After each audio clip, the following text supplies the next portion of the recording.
નમસ્કાર મિત્રો, સ્વાગત છે તમારું માર્કેટ બુલેટિનમાં। આજ સવારથી જ બજારમાં વોડાફોન આઈડીના શેરમાં કરંટ જોવા મળ્યો છે। આજે શેર બજારમાં ટ્રેડિંગ દરમિયાન વોડાફોન આઈડીના શેરમાં અચાનક 8%થી વધુનો ઉછાળો જોવા મળ્યો છે, જેણે રોકાણકારોનું ધ્યાન ખેંચ્યું છે। તો આ તેજી પાછળનું સૌથી મોટું કારણ છે બ્લમબર્ગનો એક રિપોર્ટ કે જે 8 તારીખે બજાર બંધ થયા પછી આવ્યો હતો। ત્યારબાદ સળંગ બજારમાં રજા આવી ગઈ હતી। રિપોર્ટમાં જણાવ્યું આવ્યું છે કે બ્રિટનનું વોડાફોન ગ્રુપ પોતાના હિસ્સા અંગે મોટો નિર્ણય લેવાની તૈયારીમાં છે અને અહેવાલ મુજબ પ્રમોટર કંપની વોડાફોન ગ્રુપ પોતાના આશરે 19% જેટલા મોટા હિસ્સામાંથી અમુક શેર સીધા જ વોડાફોન આઈડિયાને ટ્રાન્સફર કરવાની યોજના ઉપર વિચાર કરી રહ્યું છે। આ સમાચાર વાયુ વેગે ફેલાતા જ બજારમાં સકારાત્મક માહોલ ઉભો થયો અને શેરમાં જોરદાર ખરીદી જોવા મળી। તો તમે એમાં શબ્દ સાંભળ્યો હશે કે શેર ટ્રાન્સફર એટલે શું?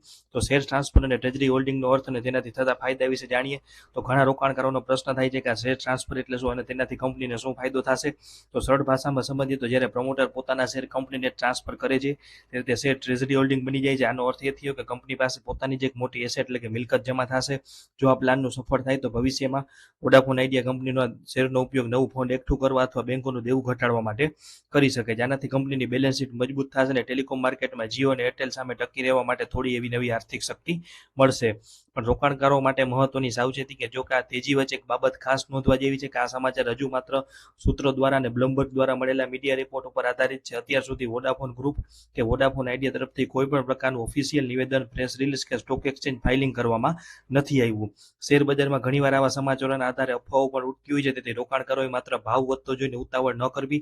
જ્યાં સુધી કંપની તરફથી ઓફિશિયલ જાહેરાત ન આવે ત્યાં સુધી ન્યૂઝને માત્ર અટકળો તરીકે જોવી જોઈએ। કોઈ પણ આર્થિક નિર્ણય લેતા પહેલા તમારા ફાઇનાન્શિયલ એડવાઇઝરની સલાહ લેવી ખૂબ જ જરૂરી છે અને ખાસ નોંધ લેવી કે આ સમાચાર હજી ઓફિશિયલ નથી અને આ સ્ટોકમાં અમે કોઈ પણ પ્રકારનું રોકાણ કરેલું નથી અને કરવાની કોઈ ઈચ્છા પણ નથી, છતાં છેલ્લો નિર્ણય તમારી મરજી મુજબ લેવો। આ કોઈ ખરીદ વેચાણની સલાહ નથી, પણ સાવચેતી રાખવી જરૂરી છે। તો આભાર।